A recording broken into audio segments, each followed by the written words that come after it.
Color psychology in marketing and branding partners is more than just one sentence kasi those are just one sentence explanations of what each color represents. It's true, guys, that specific colors are the choices of consumers, and colors can affect the brain's emotion sensors in many, many ways. It can call attention, inspire emotions, and then it can also give assurance or tap into nostalgia. But the psychology of colors is not that simple, partners, ha? Because the sentence like kunyari, yellow, it represents creativity and happiness. And it's not exactly just the color psychology, it's a generalized association. So in reality, yellow can have different connotations depending on how it's used or what color it's placed next to and what tone of yellow it is.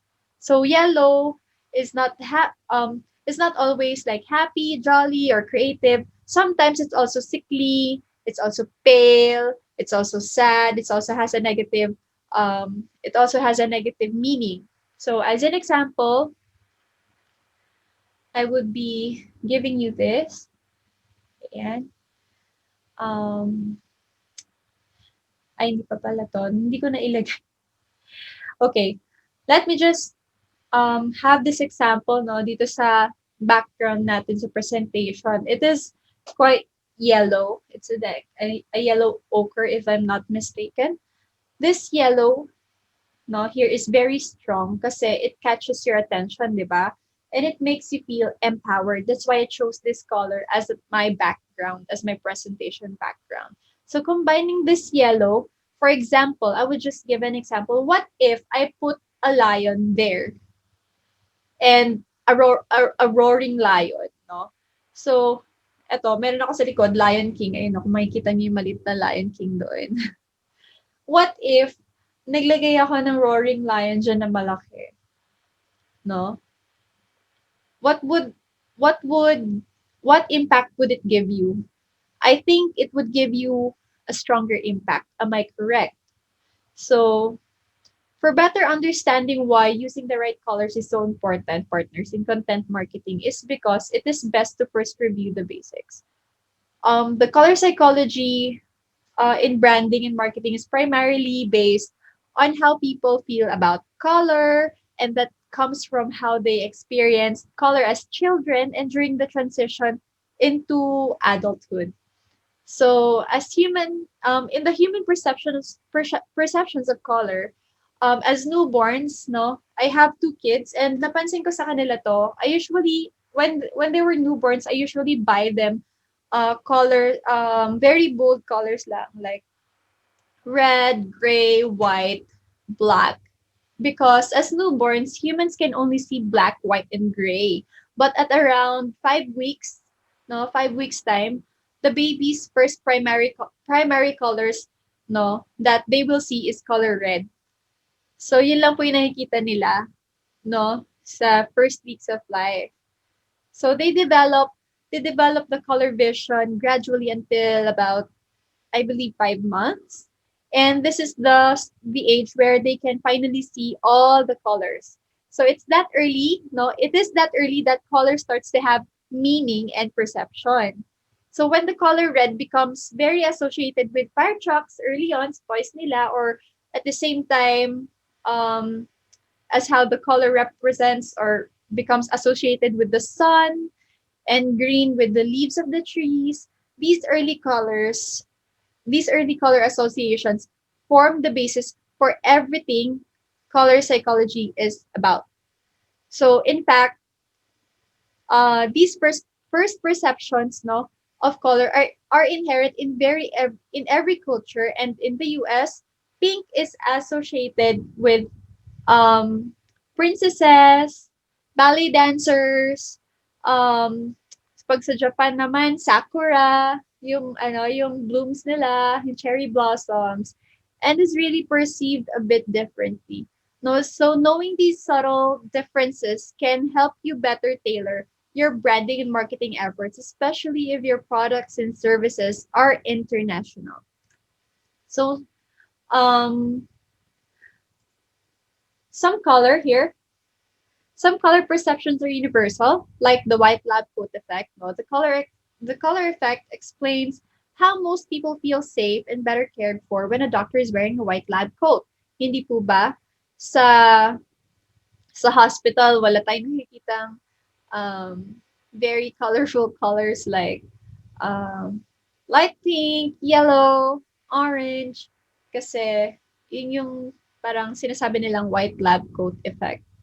You feel safe, you feel better, you feel being taken care of, where when a doctor is wearing a white lab coat.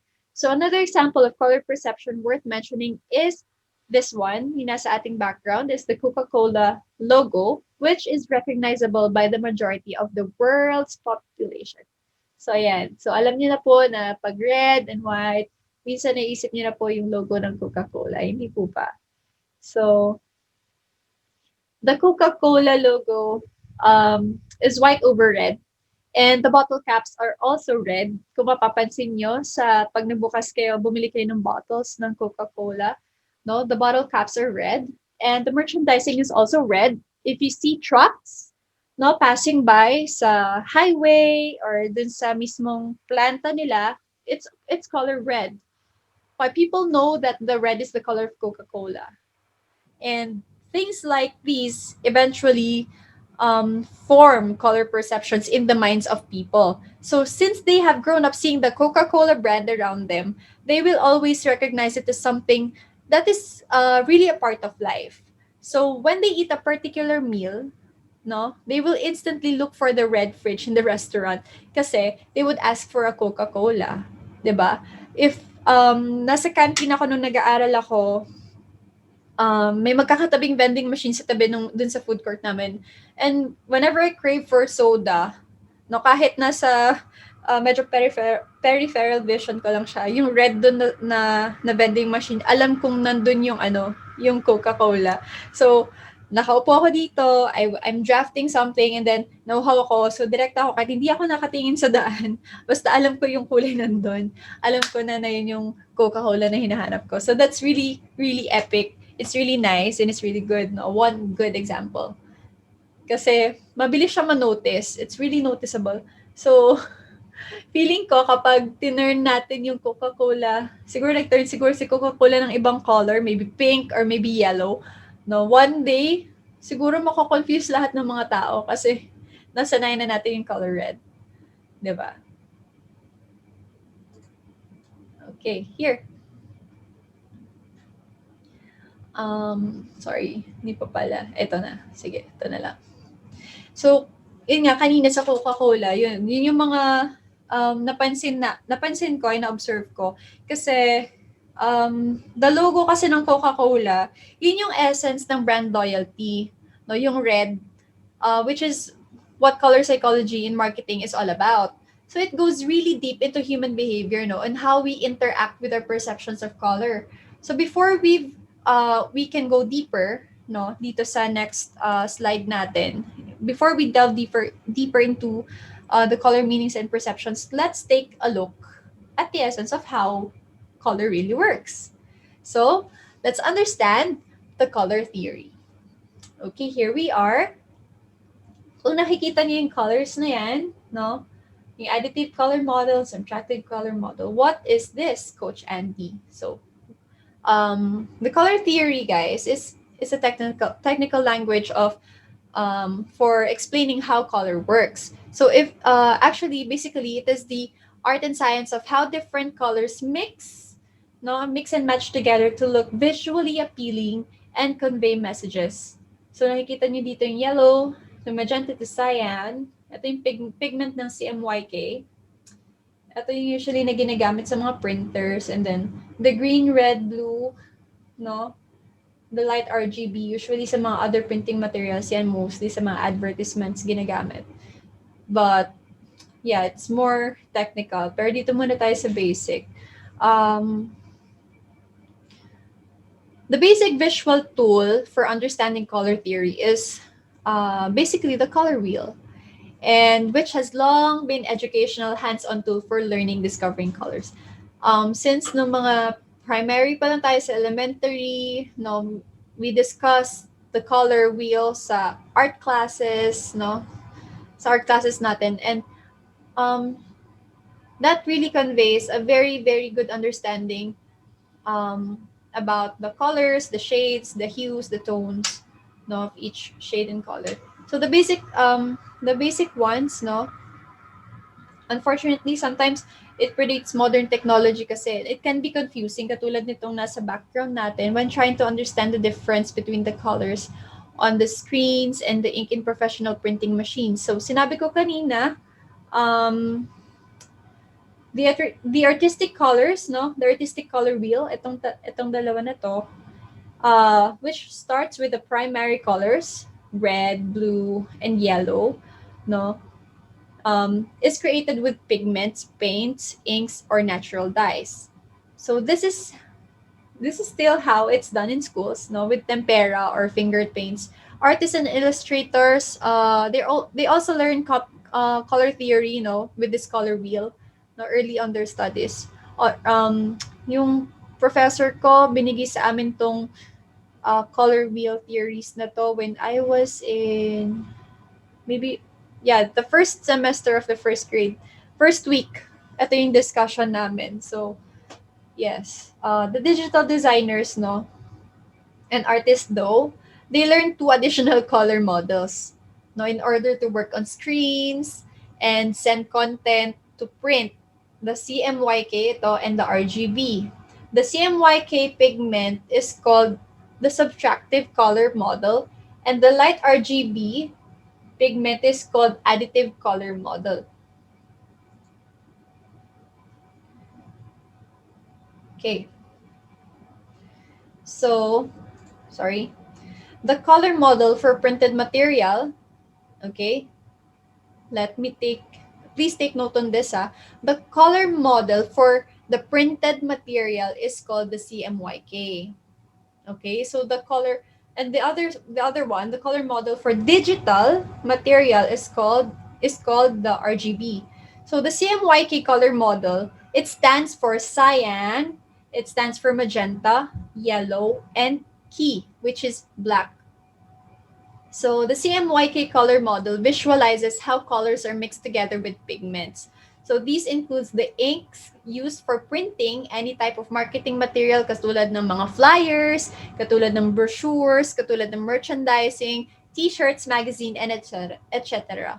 And the way color is created with the CMYK model is called subtractive because the light wavelengths are subtracted as the colors mix. No. Kunyari ito, when cyan, magenta, and yellow are mixed together, they create a very dark color known as an imperfect black. That's why we call it key. The letter K, which stands for key, which is called yung black. Yun po. So, sa other side, sa RGB color model, sa additive color model, RGB stands for red, green, and blue. The RGB color wheel visualizes how colors develop overlap on screens. So, the primary colors in RGB are not pigments, but colored light. So, when the colored lights overlap, no, in different intensities, they form all the other colors. So, this is the color space that designers use for all digital design, including websites, landing pages, social media, visuals, infographics, and other more. So, kapag gusto niyo mag-promote ng mga brands nyo digitally, please use the RGB, the additive color model. And if you like to market your brands, no, using flyers, t-shirts, tarpaulins, please use the subtractive color model, which is the CMYK when printing your colors. So the way color is created in the RGB model, partners, is called the additive. No, this means na yung color is not overlaid over another to create a new color. So napansin nyo, when the RGB model starts with black and the colors appear as light shines on it, when all three colors overlap, we see the additive white. Hindi po ba? Nakikita nyo yung sa gitna? Okay. Can you please type 1 if naintindihan niyo naman so far? Okay naman po ba tayo?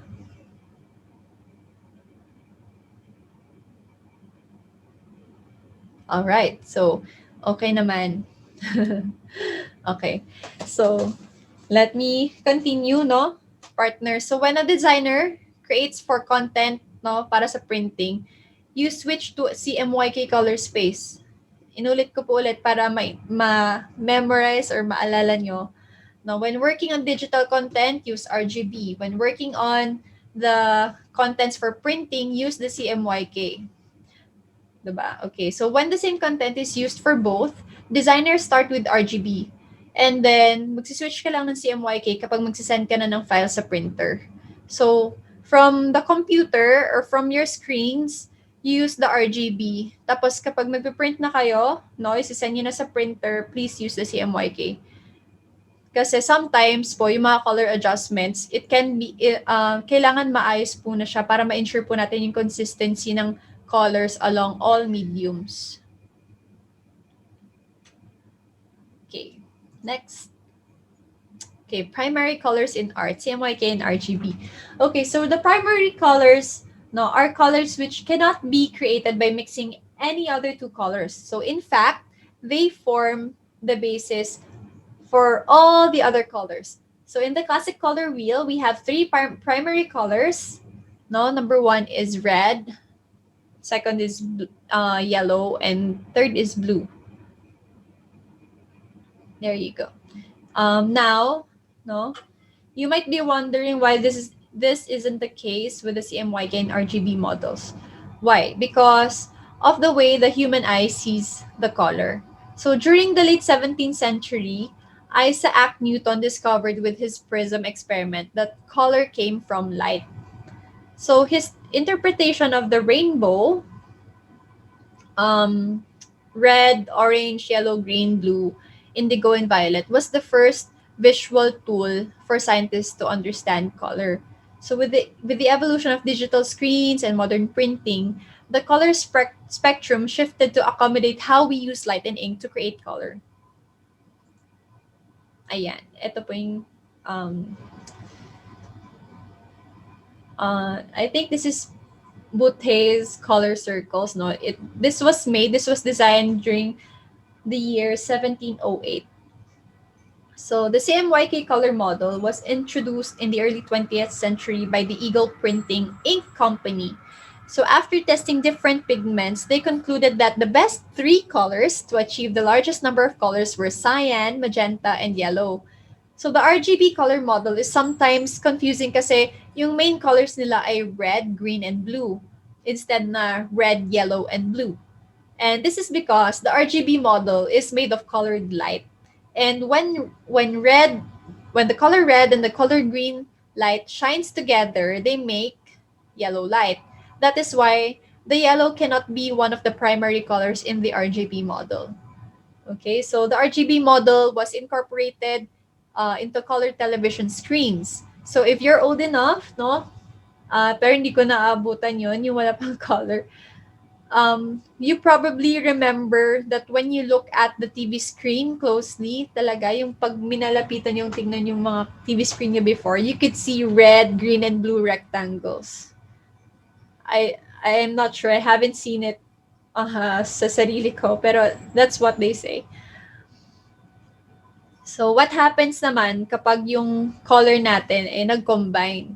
No? So, in terms of color psychology partners in marketing, no, knowing how colors combine and emit different moods and feelings will help you get better results. So, in this section, no, we will look at the basic color combinations, the color harmonies, and how to group colors in a pleasing way. So, there are two basic color combinations, the secondary and the tertiary.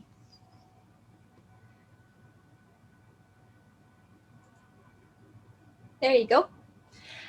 The secondary colors are created from the mix of two primary colors. So in the color wheel, these are visualized in between the primary colors. Kung nakikita niyo po yung screen natin, no, we have the secondary colors. Ayan, nakikita niyo po ba sa gitna yung pag kinombine niyo yung red and blue, violet. kinumbine yung yellow and blue, green. Pag kinumbine yung yellow and red, orange. Okay. Ito tayo sa tertiary colors. No? The tertiary colors naman are 6 colors created from a mix of one primary color and one secondary color. These only apply to colors that are next to each other in the color wheel. So, pinagitnaan ng violet and red, naging red-violet. Pinagitnaan ng blue and violet, blue-violet. And same goes with the other colors.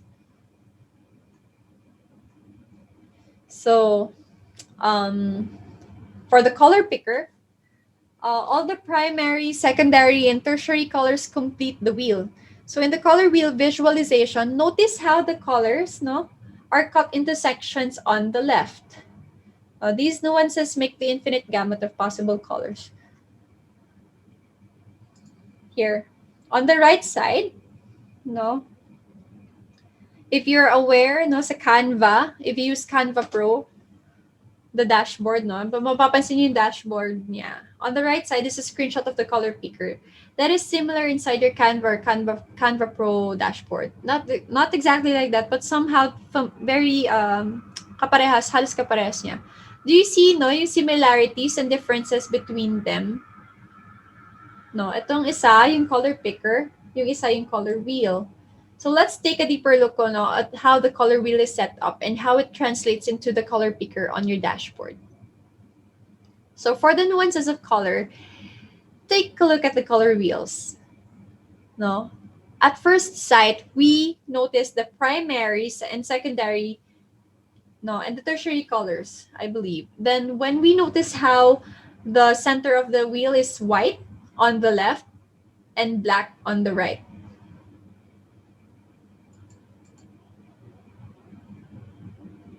Ayan. No, that's because po kasi po, bakit po yung lighter nasa left, yung black, darker nasa right? Kasi po, yung color wheel po natin on the left visualizes color tints. No, while the other one on the right visualizes color shades. So what are the differences of tints and shades? So let's see how these are different, and why are they important for color psychology and marketing. So for the pure color, the hue, what both these color wheels have in common are pure colors. Now they have a pure color, and the pure color is any of the primary, secondary, or tertiary colors without any added white, without any added gray, or without any added black. So these are located at the outer edges of the wheels and the color picker. So these pure colors are also called hues. So pure colors or hues can change with value and saturation. So for the tints, now when white is added to any pure color, it becomes a tint.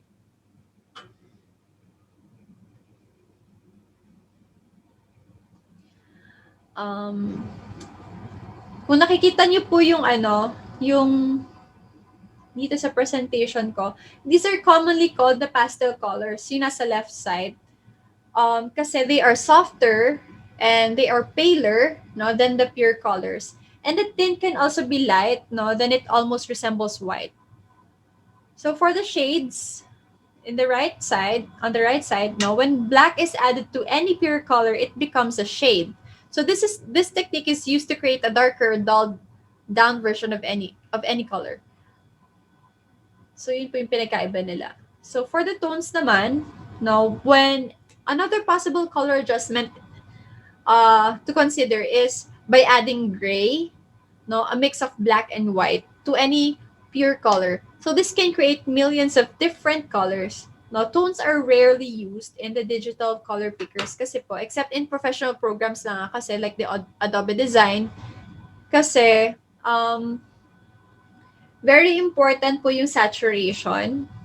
If you can see this one. A very important term, saturation, to understand the nuances of digital color is saturation. Kasi po, it defines the brightness or dullness of the color that you pick. So a pure color is always at normal saturation, and it can be desaturated with white, gray, or black to make duller versions of itself. So in digital programs, colors can be oversaturated as well. So oversaturating makes details disappear, and it isn't generally a great effect.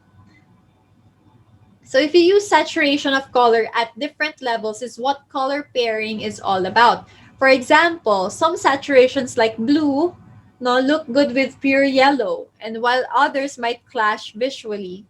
Maybe let's pick pink to orange, or pink to maybe emerald green, right? So they kind of clash visually.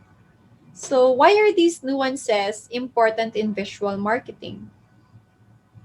Kasi color nuances are present in every brand's color palette. In these nuances, it's these nuances that give you color palette a certain feeling or emotion. So in marketing, this is really important, no, because the right color scheme can help you tell your story positively, or while the wrong one can also detract from it.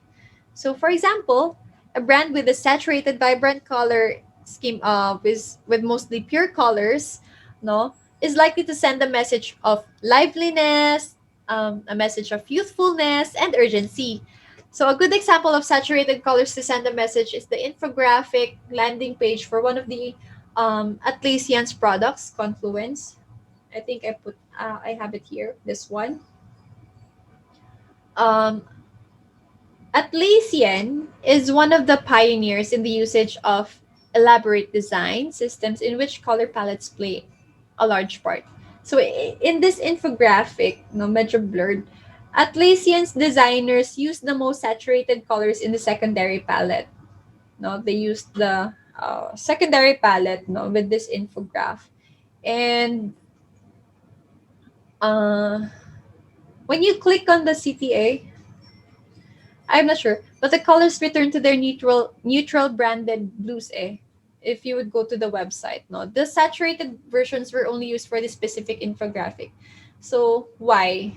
Why do they use this one instead of their uh neutral branded blue?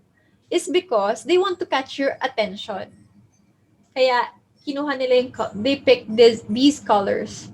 And if you have tried the Visme editor, no, there are some ways on how to work with the color nuances in Visme. No, but in Canva Pro or Canva, there are a few ways to manipulate the color nuances in your visual graphics. So for elements like fonts, shapes, lines, icons, and illustrations, use the color picker. Always use the color picker. And in the color picker circle, no, the pure circles lie on the outer edges. So as you move inwards, they desaturate with white. On the right of the circle, the chosen color can be darkened with gray and black. So Canva has also several preset color themes, I believe, by professional designers, and have they're created by professional designers and have proven to look great as they are. So with my presentation, I have used I did not use Canva, but it's similar to that. So when you choose a color theme, no, katulad sa akin, I have this theme na dapat yellow, no. My entire project will automatically adjust to those colors. So that's how I use the color nuances in the editor that I use. So to edit photographs or illustrations you have uploaded, use the filter tab. Okay, you use the filter tab. And with the tool, you can make a number of color adjustments. You can add a photographic filter with preset color adjustments. You can add a color overlay. You can adjust brightness. You can adjust contrast. You can saturate or desaturate. You can change the hue. You can change the opacity. And if you frequently create the visual content, it's really a good idea to start saving in the color palettes that you use. And to be honest, this can be very helpful, no, when you test different campaigns to see what gets you the best results. So when you find out that the most effective colors, you can add them to the brand style guide or design system for later use. But in using color numbers, yeah, the digital colors are named with a system called hex. Now, every single color and tone and shade of the color in the color wheel has its own hex number. So when you find the color palette that you love, no, you can simply copy the hex number and insert them in your editor's color picker. You can search it on Google kapag hindi kayo familiar sa mga hex numbers ng color na favorite nyo. And a hex code is made of 3 sections. No? The first 2 numbers represent the red, and the next 2 represent the green, and the last 2 represent the blue. So kaya anim yung numbers nila sa hex codes. So for example, no, we have the hashtag FFFFFF. It is the number for white because it's all the colors together in full color, no? And the hex number hashtag 000000, it's for black because it doesn't have any color at all. So here are the hex numbers, no, for red, green, and blue. Ay, hindi ko nilagay yung ano. Pero, the hex number for red is hashtag FF0000, 2 Fs and 40, no? For green naman is hashtag 00FF00. And for blue, it's hashtag 00000FF. Okay. There you go. So with color harmonies, no, now that you know that the basics of the different color wheels, no, how colors combine with each other in pigment and light, and the importance of color nuances, it's time naman that we tackle about color harmonies. So color harmonies, it is the theory of how different colors work together to form a color scheme that's pleasing to the eye. So all color harmonies can have many different variations in tone and shade. So the possibilities are really, really, really endless. So here are all the different types of color harmonies. I have, kung nakikita niyo po ito, I have the warm and the cool. No? I have the warm, I have the cool.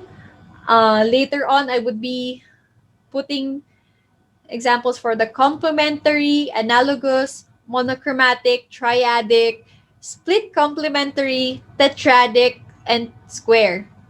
Okay, so marami yan, pero madali lang ma-discuss yan. So warm and cool colors, no? To visualize the warm and cool colors and the groups of colors, the color wheel is separated with a straight line through the center. Kung nakikita niyo po yung aking image sa presentation, no, it is cut and separated with a straight line through the center. And the warm colors are yellow, orange, and red, while the cool colors are blue, green, and violet. So the psychology of warm and cool colors, no, is all about what those colors represent and how they make us feel. What emotions are thought do warm colors represent? Summer days, sunsets, fire, heat, no, come to mind, no? How about cool colors? Do you have any idea what represents the cool colors? Kung sa warm colors is sun, heat, no? Fire. Ano naman yung naiisip nyo kapag nasa cool colors? Do you have any idea? Can you share? Can you please share?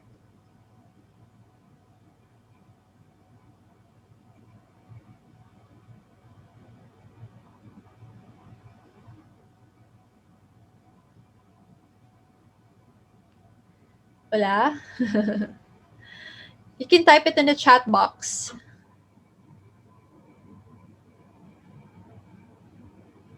Yes, Partner Joanna, water. It's really really a good thing to represent the cool colors. What else? What emotions or what thoughts come to mind? Okay. Siguro for me, the cool colors represent ice, The cool colors represent nature for me kasi kasama yung green and water, sabi ni partner, sino to? Ni partner Johanna, pati pala heaven. Yes, it's very, very, very, very good. No, a clear sky. No, so the best way to understand, thank you. The best way to understand how warm and cool colors have a psychological effect on our emotions is to visualize the colors used in the interior design. So a room, sorry, pumiyok ako. A room with mostly warm colors will feel more cozy, inviting, and comfortable. It will also make the room feel smaller than it really is, diba? So on the other hand, if a room is designed in cool colors, it will feel bigger, it will feel fresher, it will feel even maybe cleaner. So most hospitals are painted in colored greens, no, and blues to transmit a sense of cleanliness and control. Kaya yung mga curtains nila, yung mga uniforms nila para sa mga pasyente, usually green, usually blue. Ayan, kasi they want to transmit the sense of cleanliness and control. So when creating color harmonies, no, warm and cool colors are combined in different intensities to transmit certain feelings or emotions.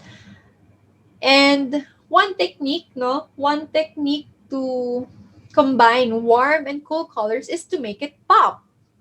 No? So along with the various shades and tones na na-discuss natin kanina, give some colors more importance and uses others as complements. For example, kunyari sa room ulit, if you paint a room in cool grays and blue furniture will be implemented sa loob, no, with orange cushions or maybe some red or yellow details here and there, it would actually make it pop. No, so the same applies to a room with deep red walls and brown leather furniture. No, some vibrant green plants will bring it all together. So, nauso ngayon yung mga plants, no? Kasi to be honest, maganda ang green colors kapag meron kang um, vibrant, cool, and very warm, no, na interior color sa loob ng bahay nyo or sa loob ng office. No, you can also apply these techniques, no, sa visual marketing strategies nyo. For instance, if the most of the colors on your landing page are cool in your brand, and you can use a warm call, no, to action so that it stands out. So complementary colors naman, complementary colors are directly opposite to each other in the color wheel. I think I have the example here. I think it's not here. Here you go. Here are some other examples of complementary colors. I have the red and green. I also have here the blue and orange dito sa wheel. Kung nakikita nyo, we have blue and orange. Nandito sa poster ng Blade Runner, kung sino nakapanood ito kay Ryan Gosling, no? Ganda-ganda ng movie na to. Nakikita niyo sa poster niya yung red and green, yung blue and orange, yung yellow and violet, right? No? The way to tap into color psychology, guys, in marketing with complementary colors is just by adjusting the quantity of each color. That's the technique. No? So the general rule of thumb to use around 80% of one color, no? You use the 80% of one color and use the 20% of the other. So if the balance is 50-50, katulad nitong nasa poster ng Blade Runner, the visual shock will be too strong and it will make your graphics hard to look at. So, itong Blade Runner na this is, I think, ginamit niya 50-50, no?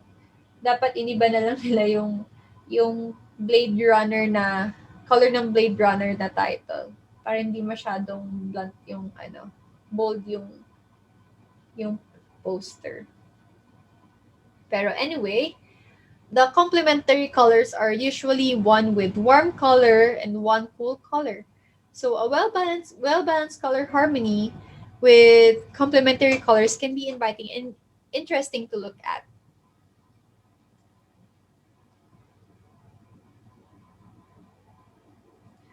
Um, here, sa analogous colors naman, if you would check this one. Yan. Kung sino po yung familiar sa Kung Fu Panda. And favorite ko yun ng bata ako. So, analogous colors, no? They have used analogous colors in this poster. Analogous colors are the ones that sit next to each other on the color wheel. So, for example, blue, blue-green, and green-blue. These colors can often be used on their own, creating a calm and unified design in this part.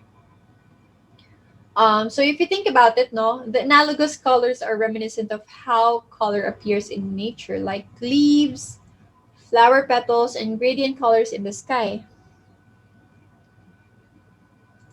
So an analogous color scheme partners is generally calming and controlled.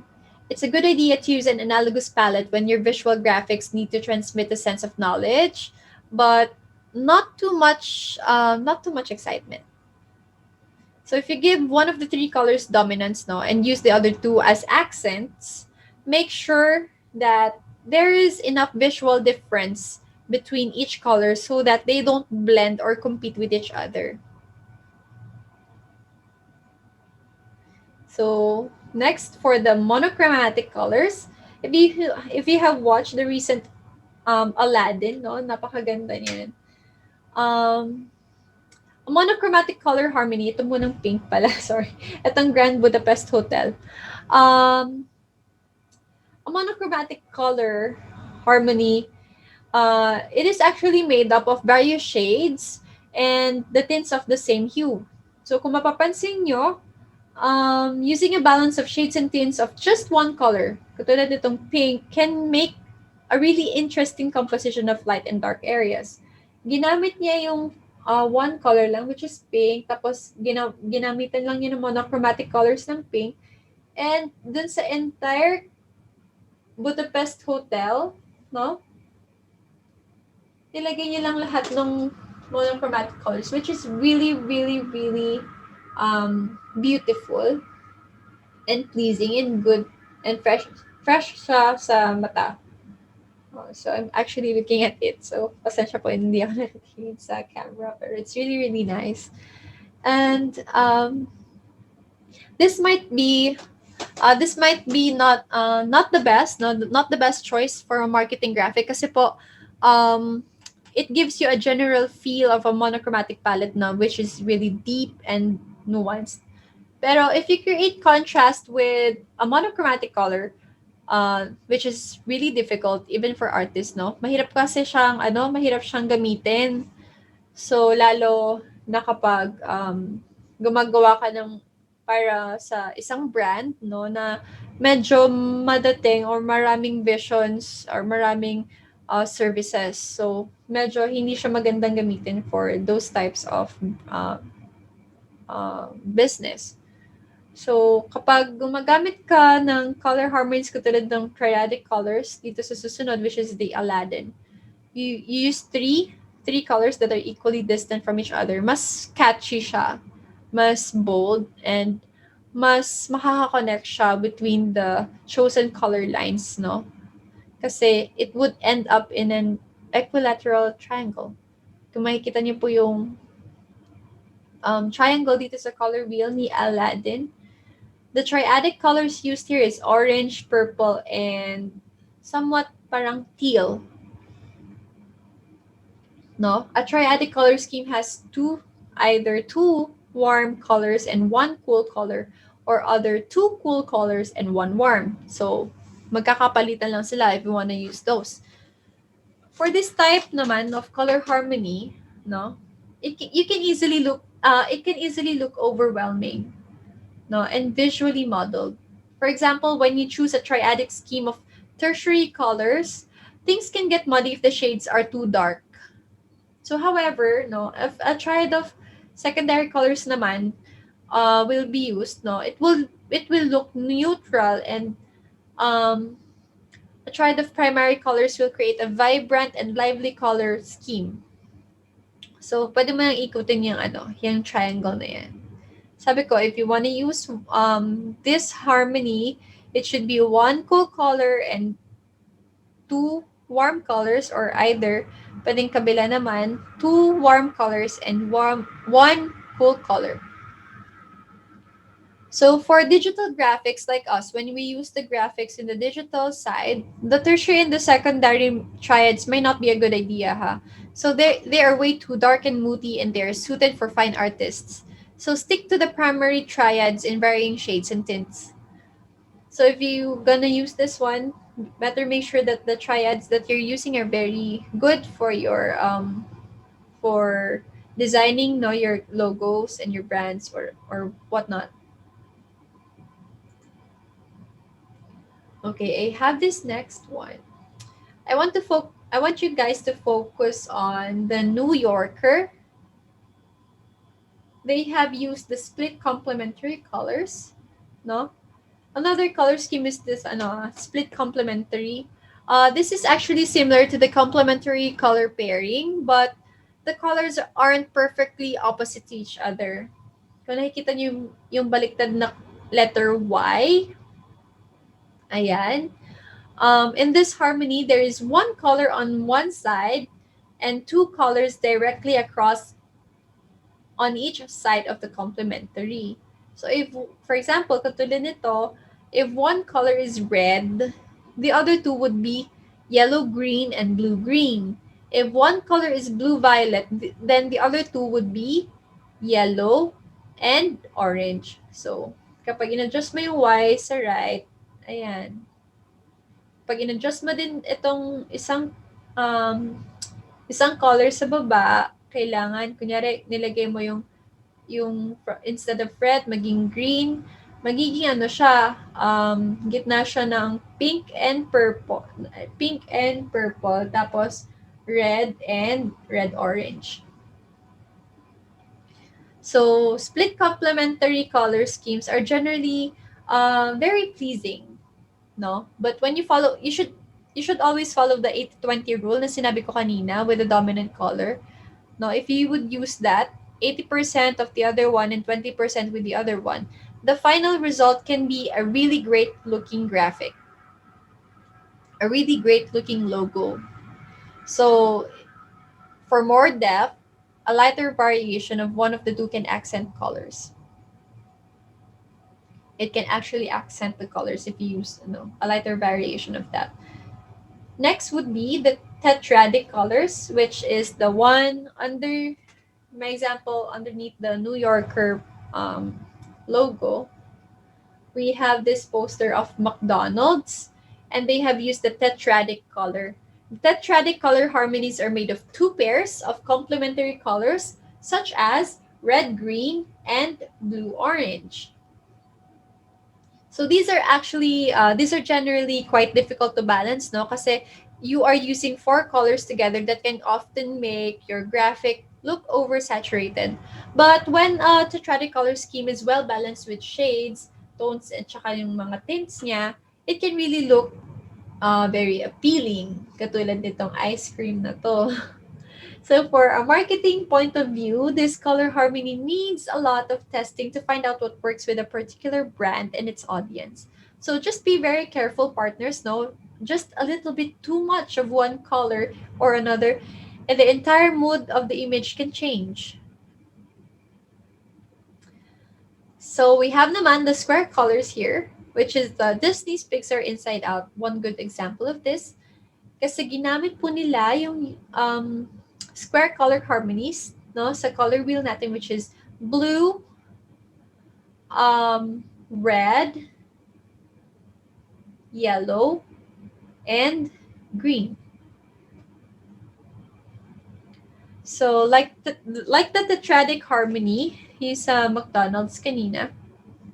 If you would follow the 80-20 rule of the dominant and accent colors, no, it can really be visually powerful and overwhelming at times. No, pero both of these color harmonies also work well together in gradient designs.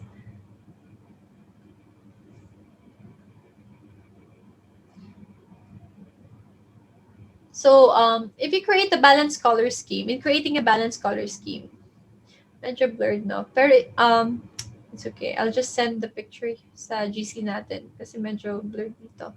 Remember that for every color scheme, there should always be some black and white to help balance it out. So for example, the text on your website should be black or dark gray, while the background should be white or very pale, or you have a very pale tone. So this combination of dark text on a light background is an industry standard for a reason. Kasi it creates good contrast that makes your content both visually appealing and easy to read. Kesa naman sa maglalagay ka ng font or ng text na dark, eh yung background mo din is black, so it's not really visual. You cannot read it, and it's really not appealing to look at. So naging standard na yan sa industry natin na kapag background mo is light, your text should be dark. If your text or content is dark, logo is dark, make sure that the background is light, bright. So color meanings and symbolism. Now that we have discussed the color wheel, no, and how it looks like and how harmonies are created, let's take a look at each individual color and its meaning. Okay. So when we talk about color psychology in marketing, no, and in branding, the particular name of a color is just as important as its visual characteristics. Why? So for example, when we say yellow, katulad kanina, most people will think of the yellow. When you think of the yellow, you think of sun, or you think the yellow of an egg yolk. But if we switch it up to, say, bright yellow, or we might think of a children's toy or a yellow marker instead, diba? Like a highlighter. So with neon color, we're likely to envision highlighters, no, and glow sticks, diba? Kasi jaundice, katulad sa mga babies, they call jaundice, makes us instantly visualize a yellowish, sickly person. So parang sinabi ko kanina, it can sometimes symbolize as a good thing or a bad thing. But let's not forget naman about the artistic names for yellow, like mustard. We have the butter. Medyo malabo kasi. Actually, malabo, hindi siya mabasa. We have the artistic names now for yellow. We have the mustard, we have the butter, daffodil, banana, we have the bumblebee, and others. No, I cannot um, remember some, no. Kasi hindi ko pa na-memorize lahat po. Pero some of those are that. And then, for the others are like red. If we have red, we have maroon, we have red ochre, we have the bloody red, we have the rose red. But the point is each color name exudes a certain feel and personality. We have the lusty red, no. So here's a quick infographic to help you become acquainted in different color schemes and their respective hex codes. Okay, I have this color wheel in front of you. Hindi siya nababasa. I'm sorry, but every color, no, nakikita niyo lang yung color, that's okay. That's better. Every color has positive and negative connotations depending on the particular tone, shade, or tint you use. So if you're going to be sharing your brand personality and visuals with your clients, you need to be very careful in choosing the right colors. So let's take a more detailed look at each individual color. For the yellow, for the red, okay. Red is the first. Red is the first human. Sorry, red is the first color that humans see. No, since the babies tayo. Na-mention ko earlier kanina, the black, the white, the gray, and the red, yun yung nakikita ng baby, ng newborn baby in the first 5 weeks. And mag-change na siya, makikita na nila lahat ng colors when they turn 5 months. So it's really, for the red, no? So for the red, it's really powerful, no? It's powerful. If I look at it, it is strong, and it's literally in your face, no? It's also the color of fire trucks, stop signs, tsaka yung mga around 150 different country flags. We have it in the sa flag natin sa Philippines. We have red. In Japan, they have red, and so on and so forth. But throughout history, red has always been an important color. It symbolizes power. It symbolizes importance. It symbolizes protection and endurance. It's not surprising, no, na many CTA buttons on websites and apps are colored red, kung napapansin nyo. And red branding schemes tend to be invigorating, lively, and iconic.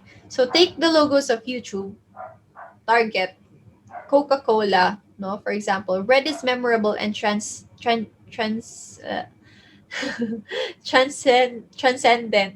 Namumulol ako. If you want to use red for more than just your CDA buttons, make sure your message matches the visuals.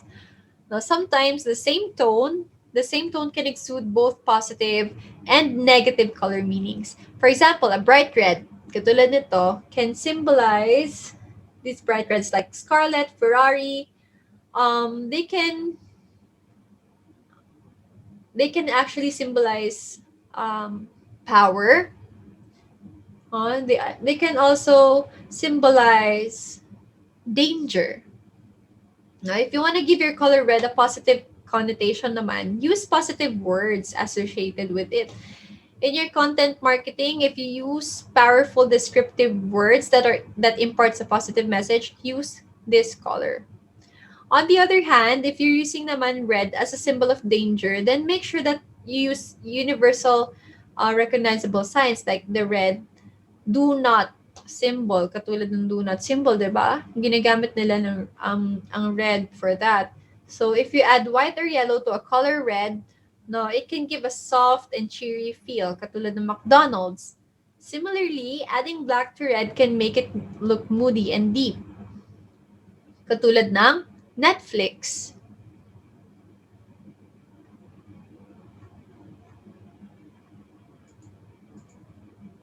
Dito naman sa blue. Okay, so for the blue, the color blue holds a wide range of emotions. No, so the blue skies, it symbolizes freshness and airiness. Deep and navy blue symbolizes leadership and knowledge.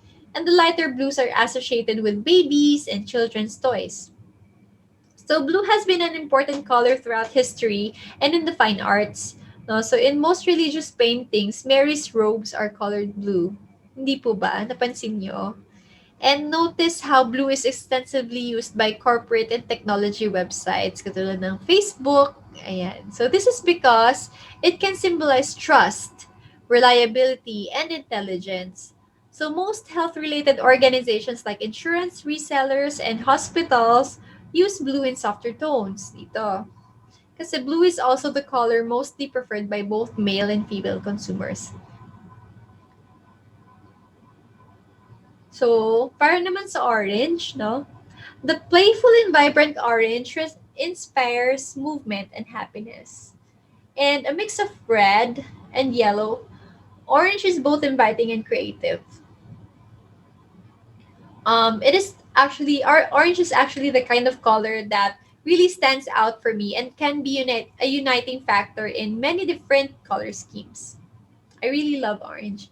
But when using orange in your visual graphics, in your branding, and your logos, it's really best to use a vibrant orange, no, vibrant orange like this tiger or apricot, honey, um, so that you can grab the attention, no, for the areas that you want to to be popped out dun sa mga brandings nyo, just sa mga logos nyo. So, on the other hand naman, if you're designing an advertisement, um, if you're advertising, no, para kunyari sa mga streets, no, make sure that you are helping the people on the streets by using a darker orange, no? If you want to use it as a tint sa background, it can give the image just the right warm and ambience you need. Katulad ng mga warning signs, kapag nasa construction, they use the something that is really a darker orange, no? Para ma-help yung mga tao na kapag nakita nila yun, ay, this is, I have to be cautious, this is dangerous, I have to, um, so on and so forth, whatnot. Basta ganun. Um, if you're using naman, violet, no? If you're using naman violet, if you use violet or purple, actually, it has long been considered kasi as a regal color. When you see regal color, it's historically rich in the world of religion and power. So aside from that, violet is generally a pretty color in most of its shades and tones. So it's the favorite color of most female consumers, and actually it emits a feeling of truthfulness, well-being, and holistic renewal. So I love staring at this this color kasi napakaganda niya for me. And if personally, if I use violet or purple in my marketing visuals, no, I actually use it sparingly unless my message is really holistic and relatively spiritual. No, it's actually it looks really feminine for me.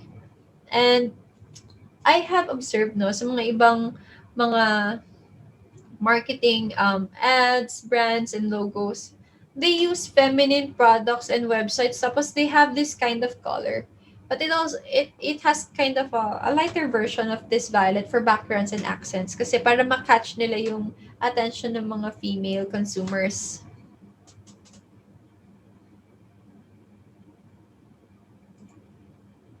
For the pink naman, really, pink is really, it actually has no color quite like this one. Sobrang ganda niya. And for me, it's really versatile. It's positive. And it really makes me happy, personally.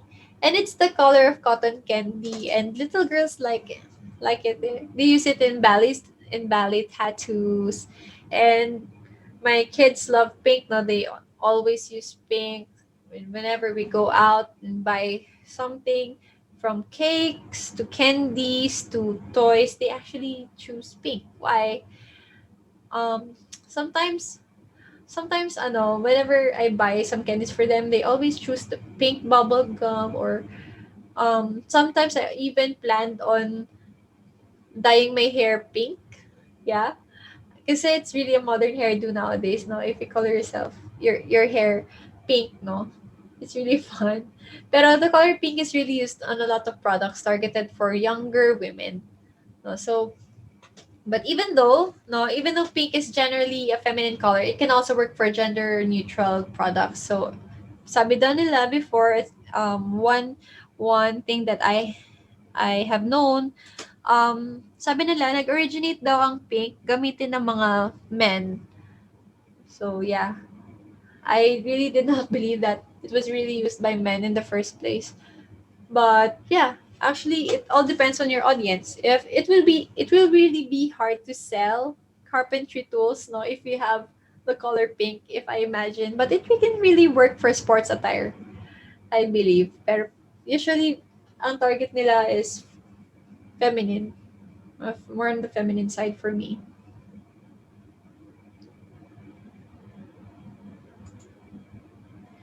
Okay, have this white.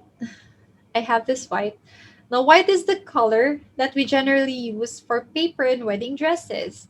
It's the color for snow, clouds, and doctors' lab coats. But white is actually an essential part of most of the color schemes because it can work as a complement, an accent, or a background, or in fact, a graphic without any white, no, or pure or blended man yan, can also be shocking and overwhelming. So white can be used as a pure white, no, basically just a pure white, but it can also have a tiny, teeny bit of any other color to give it a subtle hue. So, katulad po nito, we have the snow, we have the Alice blue, we have the beige, we have the linen, the honeydew, ghost white, old lace, lavender blush is really nice. Mint cream, yes, white smoke, or what they call the dirty white. We have the ivory and the misty rose. Now these subtle whites are extremely versatile in visual marketing. So whenever we look at these colors, they actually help create white spaces that isn't necessarily white, but they also work great as text over darker backgrounds without being really stark white.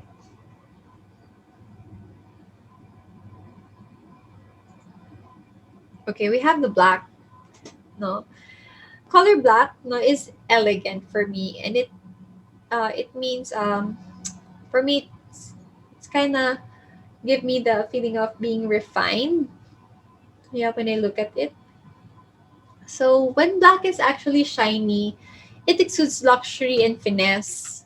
A black background with vibrant foreground colors gives an impression of good, clean, fun, and a sense of wonder. So actually, many fancy products use black packaging or black centered visuals, like MAC.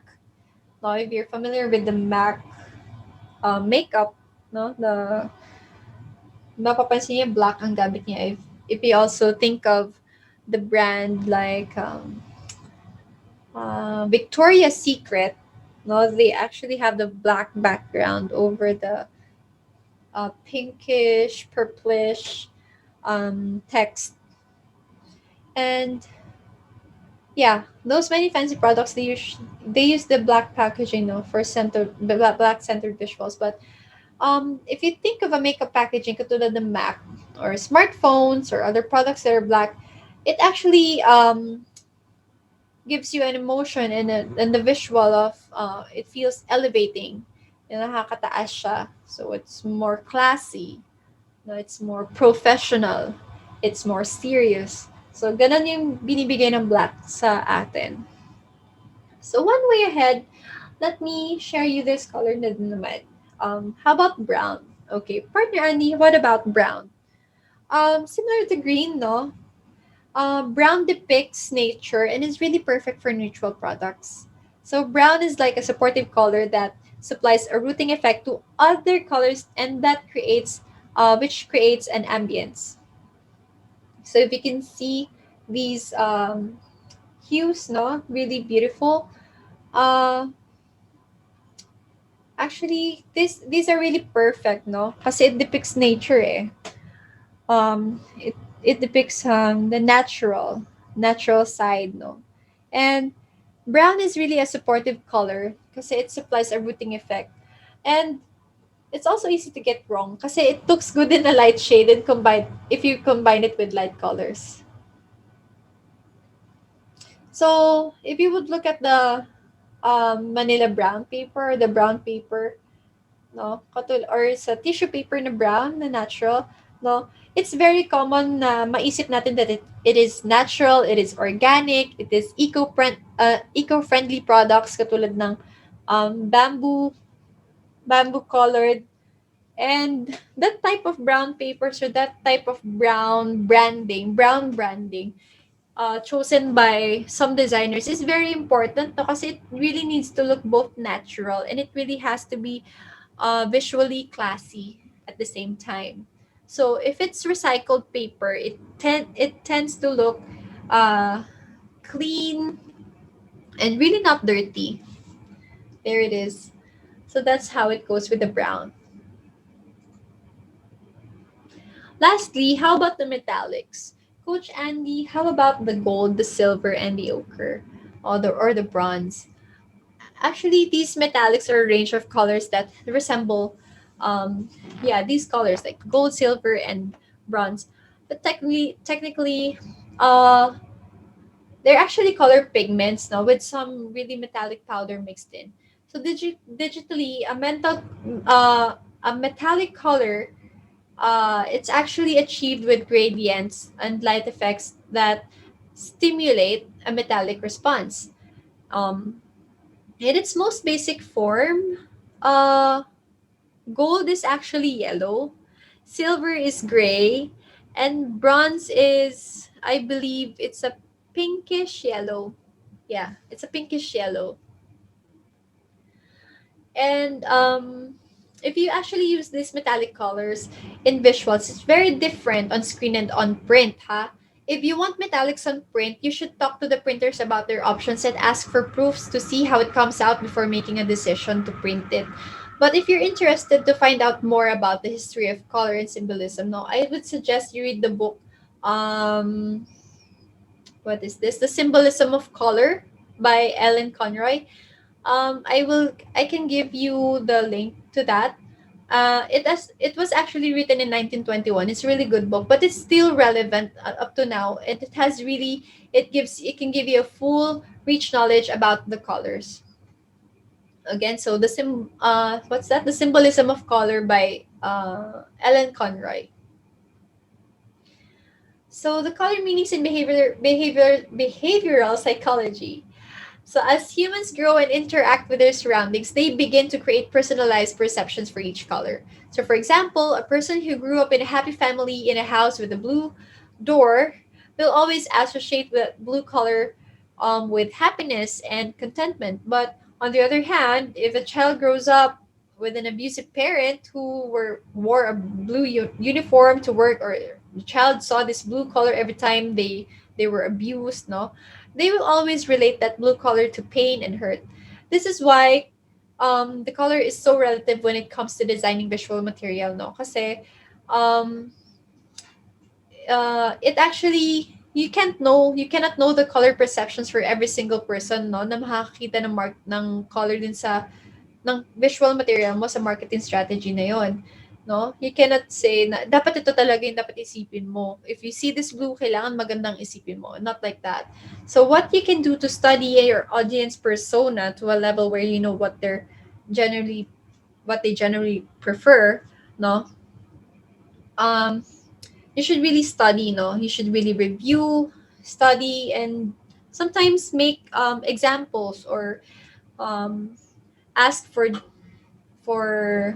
uh, data, or interview about, no, what how they perceive or how they see your works. So sometimes when I have my projects, no, if I get some projects, designing projects, after I pass my projects dun sa aking mga clients, I make sure that I ask the people around me, you know, what do they think about my brand, um, how does it look like for them, how do they feel, what do they think, ano pumapasok sa una nilang isip.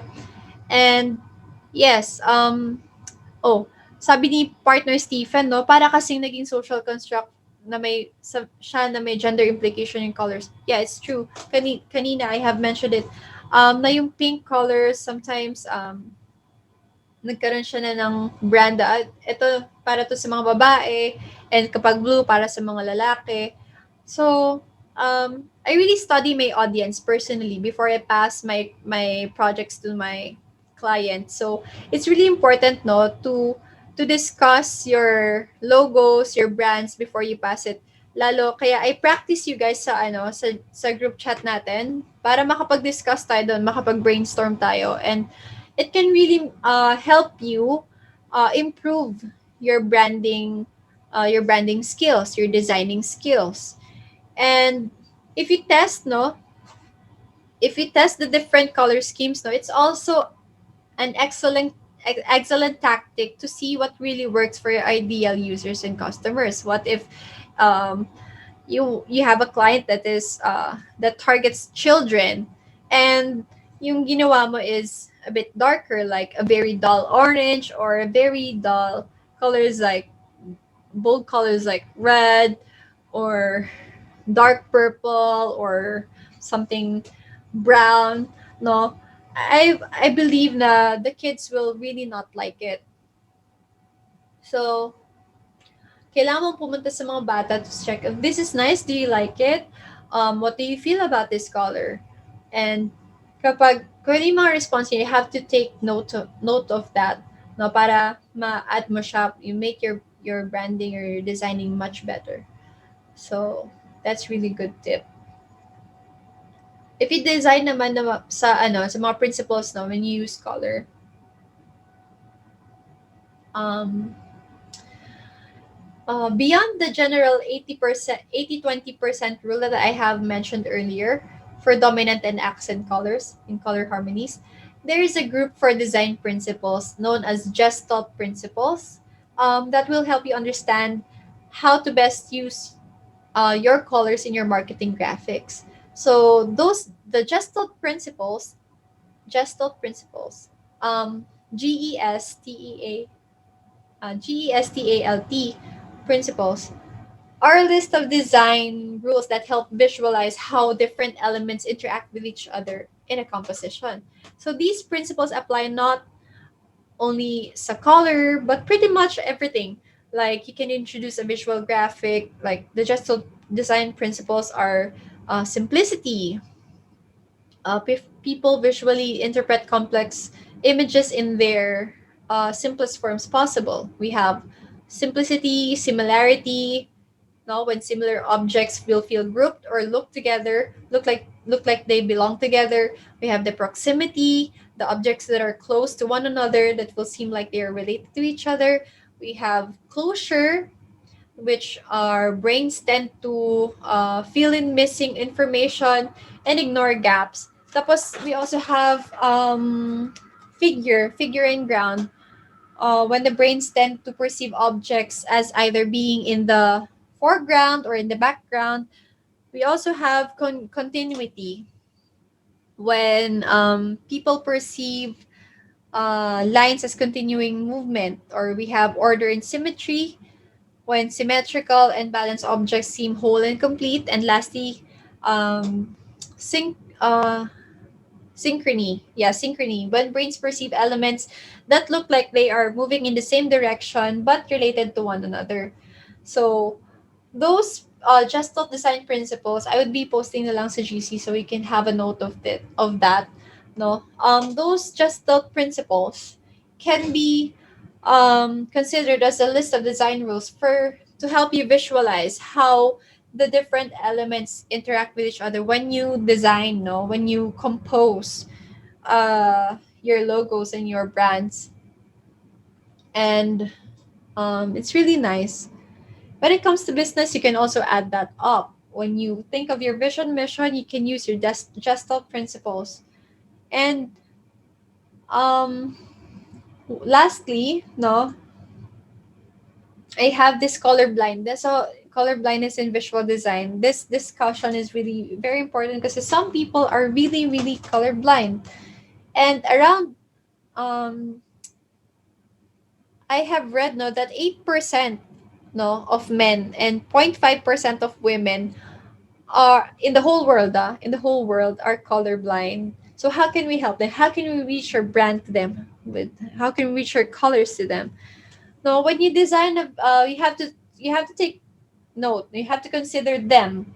No, kasi when designing marketing visuals for your brand, you should not forget those colorblind customers, kasi this is especially important if you're using color to transmit a particular feeling or emotional message.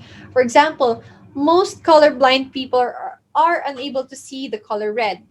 So if you're using color red to transmit danger or warning, consider adding a contextual clue like wording or shapes to emphasize on the message. So colorblind people are not able to see some colors, sadly, no, but they can actually tell the differences in the situation of a shade and the color. So this affects the way you combine your marketing colors when considering color blindness. For example, a complementary red green color palette, it will be hard for them to see if both colors are fully saturated. If one of the colors, if one of the colors is a lighter shade, it will make it easier for colorblind people to differentiate between the two. So another technique is to add texture to a color if it's too similar to the one next to it. But it is essentially important when creating charts and bar graphs. So you should design your CTA buttons with colorblind people in mind. Kasi most CTA buttons po, they have a hover effect. Sometimes if this effect is really subtle, colorblinded person will not see it at all.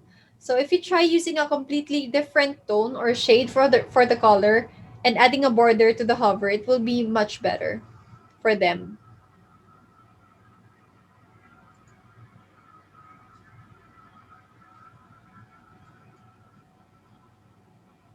Ayan, kung nakikita niyo yung yung last na image na nandito.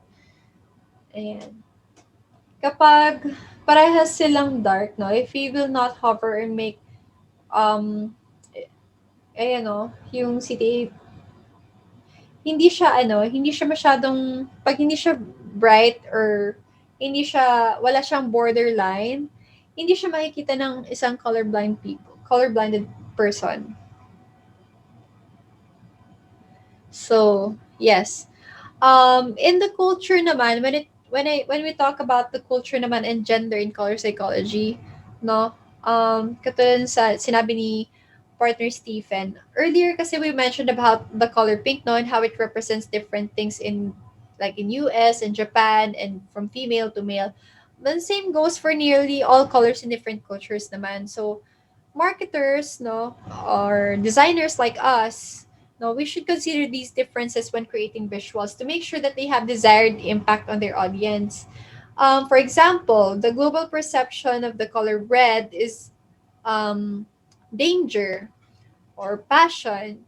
But in China and many Asian countries is red is a lucky color associated with good fortune and money. Pero I believe sa Korea, if you use red color sa pangalan, no, sometimes magugulat sila kapag gumamit ka ng red ink uh, in writing their names, kasi it depicts na kapag red yung ginamit mo sa pagsulat ng name, ibig sabihin patay na yung person. So, don't ever use color red kapag magsusulat ka ng name unless it's a deceased person na. Yun. So, that's how it goes in Korea.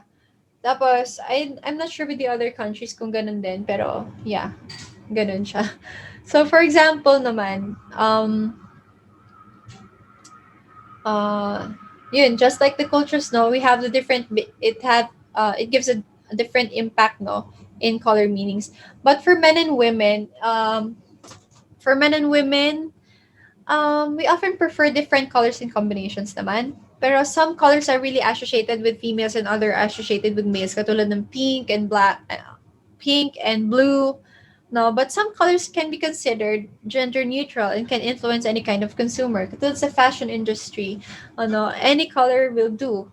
Kahit pink yan or light yellow or neon, pwede yan sa guy. And then the other blues, the other greens, the other browns can also be used by women.